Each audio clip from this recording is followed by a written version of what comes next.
எவ்வளவு முறைகேடு வறுமையின் காரணமாக. வறுமை என்பது கொடுமை, கொடுமையிலே கொடுமை வறுமை. அதை பயன்படுத்தி ஏழைகளை பயன்படுத்தி அவளுக்கு பணத்தாசை காட்டி அவளை அழைத்து சென்று இப்படி கிட்னி முறைகேடு நடைபெறுகின்ற மன்னிக்க முடியுமா? மன்னிக்க முடியுமா? அதே போல நாமக்கல் மாவட்டத்தில் பள்ளிப்பாளையத்தில் ஒரு பெண் பணத்தாசை காட்டி வறுமையின் காரணமாக அவரை அழைத்து போய் கிட்னிக்கு பதிலாக கல்லீரல் எடுத்துட்டாங்க. கிட்னிக்கு பதிலாக.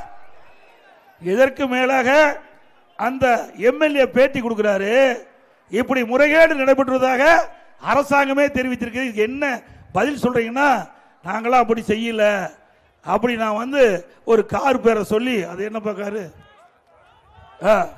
ரோஸ் ராய் கார், ஏன்னா நமக்கெல்லாம் தெரியாது, விலை உயர்ந்த காரா, 12 கோடி இந்த கார், ரோல்ஸ் ராய் கார் வாங்குறதுக்கு 12 கோடி வேணும். அப்படி 12 கோடி வேணும்னா இந்த பகுதியில் இருக்கிற அத்தனை பேருக்கு கிட்டி கலட்ட வேணுங்கிறார். எவ்வளவு கொழுப்பு ஏங்க! இதெல்லாம் தவறு இல்லை.